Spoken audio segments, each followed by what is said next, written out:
খবরদার, এক পাও এগোবি না তুই। তুই আমার পুতুলের থেকে আমাকে আলাদা করে দিয়েছিলি। সব নষ্টের মূলে ওই পুতুলটা, ওই পুতুলওয়ালাকে আমি ছাড়বো না। নিশ্চয়ই এর মধ্যে কোনো ব্যাপার আছে।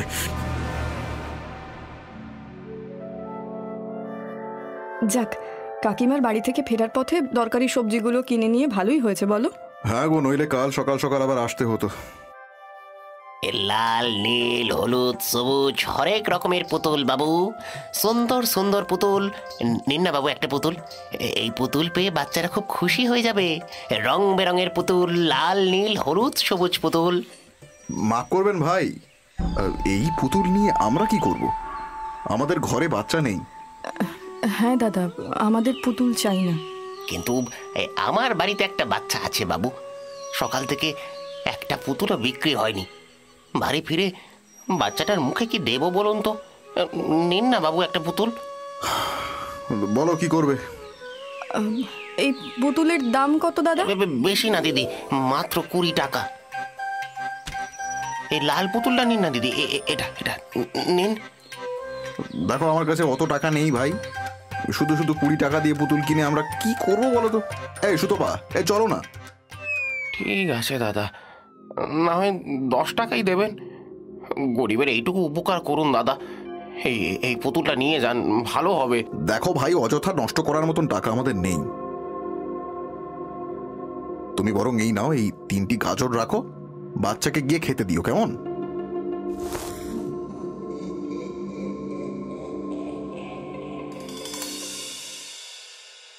সুতপা, শিগগির রান্না করো। আমি চান করে এসে খেতে বসবো, আবার কাজে বেরোতে হবে তো। এই নতুন গামছাটা কিনে আনলাম, কোথায় রাখলাম গো?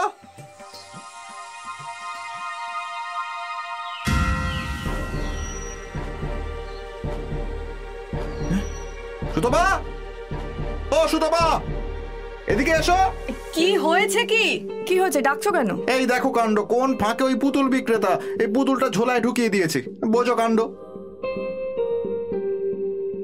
শোনো না, এটা আমার কাছেই থাক না, ফেরত দিতে হবে না। কি আবল তাবল বকছো বলো তো? ঘরে তো কোনো বাচ্চা কাচ্চা নেই, এই পুতুল নিয়ে আমরা করবো কি?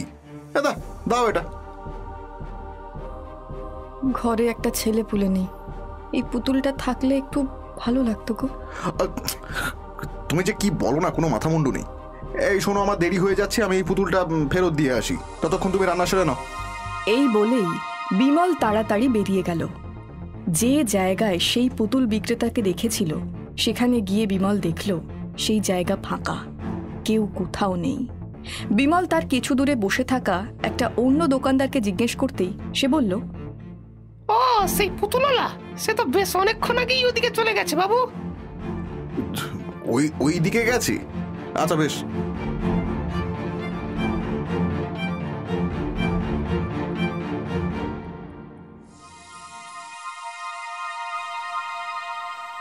আরে ভাই, তুমি এখানে? আমি তোমাকে কখন থেকে খুঁজছি জানো? আমায় খুঁজছেন? কিন্তু কেন বাবু, কি হয়েছে? আর কি হয়েছে, বাড়ি গিয়ে থলি খুলে দেখি তার মধ্যে কিভাবে যেন তোমার দেওয়া ওই সেই পুতুলটা চলে গেছে। সেটা ফেরত দেওয়ার জন্য আমি ছুটে এলাম। এই বলেই বিমল থলির মধ্যে হাত ঢোকালো, কিন্তু অবাক হয়ে দেখলো সেখানে কিছু নেই। বিমল অবাক হয়ে হাতড়াতে হাতড়াতে বলল, এ কি, আমি তো পুতুলটা সঙ্গেই এনেছিলাম, কোথায় গেল? আমরা গরিব বলে আমাদের সাথে এমন মশকরা করছেন বাবু? তা বেশ, তা বেশ। আরে আমি সত্যি বলছি, আমি পুতুলটা থলিতে ভরেছিলাম, কিন্তু এখন দেখছি ওটা নেই। ওই পুতুলটা আর ফেরত দিতে হবে না বাবু, ওটা আপনার কাছেই থাক, আপনার কাছে ওটা ভালো থাকবে। না না, তা বললে কি করে হবে? তাহলে এই নাও 10 টাকা পুতুলটার দাম। ঠিক তখনই একটা বিকট আওয়াজে বিমল চমকে উঠল। তাঁবুর ফাঁক করা অংশের দিকে চোখ যেতে সে বিস্ফারিত চোখে দেখল সেখানে একটা বাচ্চাকে বেঁধে রাখা হয়েছে, আর সে নিজেকে ছাড়ানোর জন্য অক্লান্ত চেষ্টা করে যাচ্ছে, আর সেটা না করতে পেরে অদ্ভুত স্বরে চিৎকার করছে। বিমল কাঁপা কাঁপা গলায় বলল, ও কি, ছোট্ট বাচ্চাটাকে অমন করে বেঁধে রেখেছো কেন? ও আমার মেয়ে বাবু, খিদের জ্বালায় বেচারি চিৎকার চেঁচামেচি করছে। ও কিছু নয় বাবু, ও কিছু নয়। খিদে পেলে কেউ অমন করে হাত পা ছুঁড়ে চিৎকার করে নাকি? অদ্ভুত তো। তা বলে না তো তুমি ওকে বেঁধে রেখেছো কেন? কি করবো বাবু, মেয়েটা আমার মা মরা মেয়ে। সকালবেলা কাজে যাওয়ার সময় ওকে বেঁধে না গেলে খাবারের জন্য এর বাড়ি ওর বাড়ি চলে যায়, তারা ওকে মারধর করে, তাই বাধ্য হয়ে। আরে খাবারের জন্য কেউ মারে নাকি? যাই হোক, তুমি ওকে এই টাকাটা দিয়ে খাবার কিনে দিও, হ্যাঁ? আর ওকে এভাবে বেঁধে রাখবে না, বাচ্চা মেয়ে। বিমল তাড়াতাড়ি সেখান থেকে রওনা দেয়, আর বিক্রেতার মুখে ফুটে ওঠে এক পৈশাচিক হাসি। এদিকে বিমল হন হন করে পা চালিয়ে বাড়ির সামনে এসে দেখল দরজা বন্ধ। সে ভাবল, এ কি, সুতপা আবার দরজা লাগিয়ে দিয়েছে কেন? সুতপা, সুতপা! আরে চুপ কর চুপ কর, কেউ শুনতে পেয়ে যাবে তো। চুপ চুপ চুপ। দেখো কাণ্ড, এই পুতুলটা ঘরেই ছিল, কিন্তু আমার তো স্পষ্ট মনে আছে যে আমি ওটা নিয়ে গেছিলাম, কিন্তু সুতপা ওটাকে নিয়ে কি করছে? এই সুতপা! ওই দেখ ওই দেখ, কেউ এসেছে। একদম কথা বলবি না, লক্ষ্মী মেয়ের মতো চুপ করে বসে থাকবি, কেমন?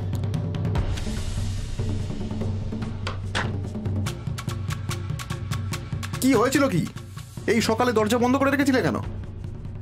যাই হোক, আমি জানে যাচ্ছি, তুমি খেতে দাও। খেতে দেব, কিন্তু আমি তো রান্না করিনি। রান্না করনি? কিন্তু কেন? আমি যে তোমায় বলে গেলাম এসে খেয়ে কাজে বেরোবো। আমি তো রান্না করতে পারি না।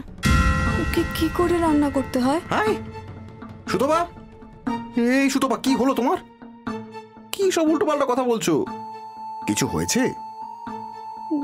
দেখো দেখো না, দেখো বাইরে কত হাতি ঘুরে বেড়াচ্ছে, কত বড় বড় হাতি। সুতপা এরকম অদ্ভুত ব্যবহার করছে কেন? কই আগে তো কখনো এমন করেনি। হয়তো ওর শরীরটা ঠিক নেই। আচ্ছা ঠিক আছে সুতপা, তুমি একটু বিশ্রাম করো, আমি বরং বাইরে থেকে খেয়ে নেব, ঠিক আছে? কিন্তু বিমলের ধারণা একেবারেই সঠিক ছিল না। সে ভেবেছিল কিছু সময়ের মধ্যেই সুতপা স্বাভাবিক হয়ে যাবে, কিন্তু দিন প্রতিদিন সুতপার আচরণ যেন অদ্ভুত হতে শুরু করলো। কখনো সারা রাত বাইরে হেঁটে বেড়ানো, তো কখনো পুতুলটাকে নিয়ে কথা বলে যাওয়া। কিন্তু জিজ্ঞেস করলেই সুতপা কোনো উত্তর দিতে পারত না। এইভাবেই কেটে গেল বেশ কয়েকদিন। সেদিন বিমল কাজ থেকে ফিরতেই প্রতিবেশী নীলিমা বলল, ও বিমলদা, এই যে বিমলদা, এই শোনো না। ও বৌদি, তুমি? হ্যাঁ বলো, কেমন আছো? আমি তো ভালো আছি বিমলদা, কিন্তু তোমাদের বাড়িতে কি হয়েছে বলো তো? এই সুতপা কি বাড়িতে নেই নাকি? হ্যাঁ সুতপা তো বাড়িতেই আছে বৌদি, কিন্তু তুমি এরকম বলছো কেন? ও, সুতপা বাড়িতে আছে? হ্যাঁ। তো তাহলে তাকে দেখতে পাই না কেন? আগে আমরা দুজনে মিলে জল আনতে যেতাম, গল্প করতাম, কিন্তু এখন তো বারবার ডাকলেও সাড়া পাই না। তাই ভাবলাম সে বুঝি বাড়ি নেই। কিন্তু আসলে মানে ওর শরীরটা তেমন ঠিক নেই, বুঝলে কিনা? কিন্তু তোমাকে এত চিন্তিত লাগছে কেন? চিন্তা করবো না তো কি করবো বিমলদা? তুমি তো কাজে থাকো, তাই হয়তো জানো না, তোমাদের ঘর থেকে এমন সব অদ্ভুত শব্দ ভেসে আসে না যে পিলে চমকে ওঠে। অদ্ভুত শব্দ? কিন্তু আমি তো এইসব বিষয়ে কিছু জানি না। তুমি জানবে না তো কে জানবে বিমলদা? আমার তো মনে হয় তোমার একবার সুতপাকে ডাক্তারের কাছে নিয়ে যাওয়া উচিত।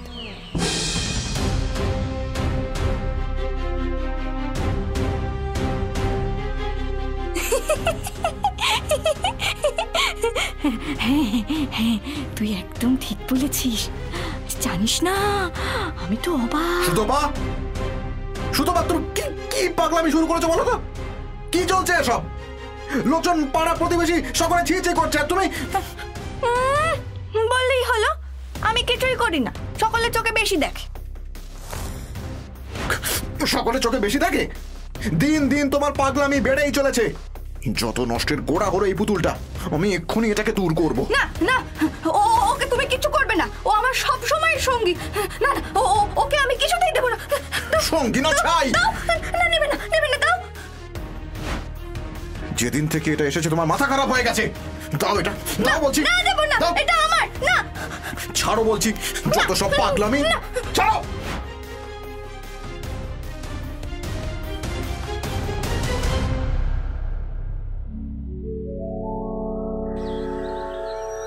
পরদিন বিমল কাজ থেকে বাড়ি ফিরে সবে দুয়ারে বসে ঘটি নিয়ে এক ঘটি জল মুখে ঢেলেছে, ঠিক তখনই প্রতিবেশী নীলিমা ছুটে এসে চিৎকার করে বলল, ছি ছি ছি ছি ছি ছি, এই নাকি তোমরা নিজেদেরকে ভদ্রলোক বলো? লজ্জা লাগে না এরকম ব্যবহার করতে? অসভ্য অভদ্র কোথাকার! এই মুখ সামলে কথা বলো বৌদি, অকারণে বাড়ি বয়ে এসে অপমান করে যাচ্ছ যে। কি বললে তুমি? অকারণে? তাই বুঝি? বলি তোমাদের শরীরে কি ভগবান লজ্জা শরম কিছু দেয়নি গো? কি মুশকিল, কি হয়েছে নাকি? মুখে যা আসছে তাই বলে যাচ্ছে। কি হয়েছে সেটা আমায় জিজ্ঞাসা না করে তোমার গুণধর বউকে গিয়ে জিজ্ঞেস করোগে। পাগলি মাথা খারাপ মহিলা! বলি এতই যখন ওই পুতুলটা নিয়ে পাগল তোমার বউ, তাহলে ওটাকে আমার মেয়েকে দিয়ে এসেছিল কেন? হ্যাঁ, পুতুল পুতুল কেন? সুতপা কি করেছে? কি করেছে? তুমি কাল রাতে আমার মেয়েটাকে ওই পুতুলটা দিয়ে এলে, আর আজকে সকালবেলা শয়তান অসভ্য! কোন সাহসে তুই আমার পুতুল নিয়ে এসেছিস? না না, এটা আমার পুতুল, বিমল কাকু এটা আমায় দিয়েছে। আর তুমি এত বড়, তুমি পুতুল নিয়ে কি করবে? কি বললি তুই? এটা তোর পুতুল? বাদর মেয়ে! দেখাচ্ছি মজা, দাঁড়া দেখাচ্ছি মজা। মা, মা লাগছে! মা, ও মা!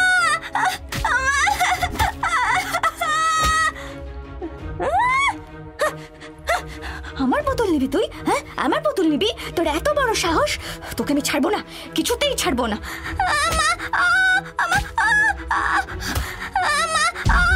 ও মা গো! এ কি করছিস তুই সুতপা? ছাড় ওকে, ছাড় ওকে! তুই কি উন্মাদ হয়ে গেলি? ছাড়, ছাড় বলছি ওকে! আমাকে মেরে ফেলবে মা! না মা, না, কাঁদিস না মা, কাঁদিস না। এই তো আমি ডাইনি পিশাচিনি! তুই পাগল হয়ে গেছিস, পাগল! তোর এত বড় সাহস, তুই আমার মেয়ের গায়ে হাত তুলেছিস? খবরদার, খবরদার! আর যদি কখনো কখনো আমার পুতুল হাতেও ধরে দেখো না, তোমার মেয়েকে আমি শেষ করে দেবো, শেষ করে দেবো! কি সুতপা এমন করেছে? আমি যে ভাবতে পারছি না। আমার একরত্তি মেয়েটা এখনো ভয়ে কাঁপছে বিমলদা। আমি কিন্তু ছেড়ে কথা বলবো না। তোমাকে আর তোমার বউকে যদি আমি গ্রাম ছাড়া না করতে পারি, তবে আমিও এক বাপের মেয়ে নই, আমি বলে দিলুম। হে ভগবান! আমি তো ভেবেছিলাম পুতুলটা চোখের আড়াল হলে সুতপা ঠিক হয়ে যাবে, কিন্তু এখন তো দেখছি ব্যাপার সত্যি গুরুতর।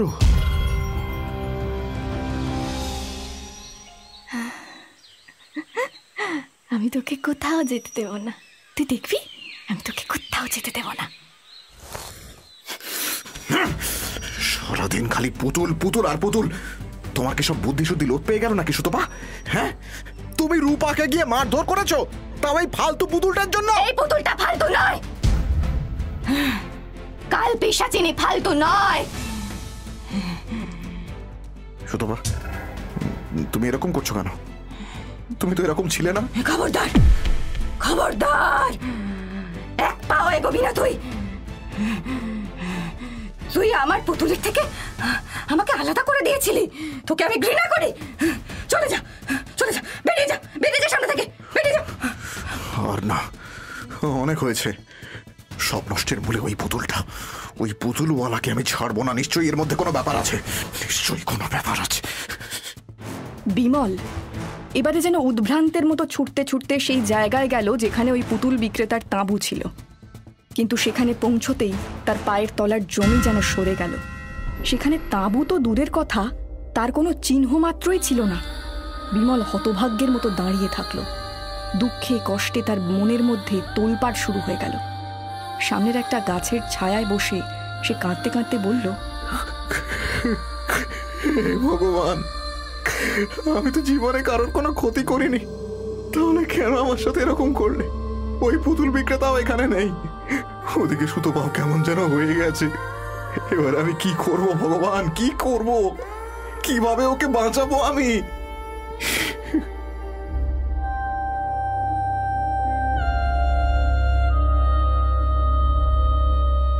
কি হয়েছে বাছা তোর?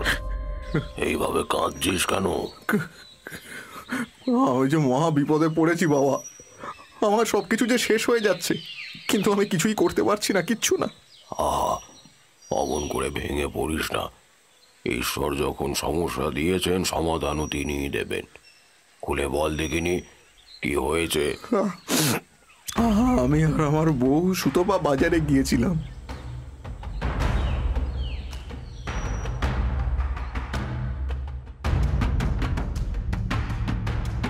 তাই নাকি? আচ্ছা বেশ, চল আমি তোর বাড়ি যাব, গিয়ে সেই পুতুলটাকে দেখব।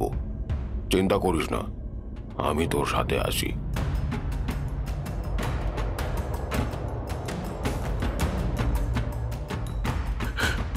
দেখুন বাবা, দেখুন ওই যে পুতুলটা, ওই পুতুলটার জন্য আমার সবকিছু শেষ হয়ে যাচ্ছে বাবা। আমার সংসারটা ভেঙে যাচ্ছে। বাছা, এ কি সর্বনাশ করেছিস তুই? তুই কাকে ঘরে এনেছিস? কেন বাবা, কি হয়েছে? এ কোনো সাধারণ পুতুল নয় রে, এ হলো নরক থেকে উঠে আসা সাক্ষাৎ রক্ত পিশাচি। এসব আপনি কি বলছেন বাবা? কিন্তু ওই পুতুল বিক্রেতা যে... ওই পুতুল বিক্রেতা কোনো আসল পুতুল বিক্রেতা নয়। ওর কাছে এই পুতুল ছিল, আর তাই ও এর থেকে মুক্তি পাওয়ার জন্য তোর কাছে গছিয়ে দিয়েছে, কারণ এইটাই এই পুতুলের থেকে মুক্তি পাওয়ার একমাত্র উপায়। তার মানে বাবা, আমি যে কিছুই বুঝতে পারছি না, দয়া করে আমাকে খুলে বলুন। বাছা, এই পুতুল এক সর্বনাশী পুতুল। ও যার কাছে যায় তাকে তিল তিল করে মৃত্যুর দিকে ঠেলে দেয়। এভাবে চলতে থাকলে তো স্ত্রীর প্রাণ নাশ হতে আর বেশি দেরি নেই, কারণ এই পুতুলের থেকে নিস্তারের কোনো পথ নেই। না ওকে আগুনে পোড়ানো যায়, আর না মাটিতে পুঁতে ফেলা যায়। এ কি করে সম্ভব বাবা? আগুনে পুড়লে পড়ে না, এমন জিনিসও হয়? হ্যাঁ হয়, কারণ এই পুতুলের মৃত্যু নেই, ধ্বংস নেই। ও এক মহাবিনাশী পুতুল। হে ঈশ্বর, হে ঈশ্বর, তাহলে আমি কি করব বাবা? আমার সুতপাকে বাঁচানোর কি কোনো পথ নেই? আছে বাছা, আছে। কেবল একটাই পথ আছে। যেমন ভাবে ওই পুতুল বিক্রেতা ওই পুতুলকে তোর কাছে গছিয়ে দিয়ে মুক্তি পেয়েছে, তেমনি তোকেও ওই পুতুলকে অন্য কারোর কাছে দিয়ে দিতে হবে। তবে কোনো পরিচিতের মধ্যে দিস না। কিন্তু বাবা, সুতপা যে এক মুহূর্তের জন্য ওই পুতুলটাকে হাতছাড়া করে না। এর জন্য তোকে একটু কড়া পদক্ষেপ নিতে হবে। এখনই ঘরে গিয়ে বউয়ের হাত পা বেঁধে ফেল, তারপর তার হাত থেকে পুতুলটা নিয়ে বেরিয়ে পড়। মনে রাখবি, যত দেরি হবে বিপদের আশঙ্কা তত বাড়বে। অতএব বিমল আর দেরি করে না, তাড়াতাড়ি ঘরে গিয়ে সুতপার হাত পা বেঁধে তার কাছ থেকে পুতুলটা কেড়ে নেয়। ছাড়, ছাড় আমাকে, ছাড়, ছাড় বলছি, ছেড়ে দে আমাকে। আমার পুতুল দিয়ে দে, দিয়ে দে আমার পুতুল। পরদিন গ্রামের পথে দেখা গেল বিমলকে। তার মাথায় একটা ঝুড়ি, তার মধ্যে অনেকগুলো পুতুল। তার মধ্যে থেকে উঁকি দিচ্ছে সেই পুতুলটা। বিমল হাঁক দিচ্ছে, পুতুল চাই গো, পুতুল, রং বেরঙের পুতুল, বাচ্চাদের খেলার পুতুল, কম দামি সুন্দর সুন্দর পুতুল। ওমা, মা, ওমা, আমি ওই পুতুলটা নেব। ওমা, ওই লাল পুতুলটা। ওমা, দাও না। ওমা। ও, লাল পুতুল? এই নাও খুকি, লাল পুতুল, খুব ভালো পুতুল।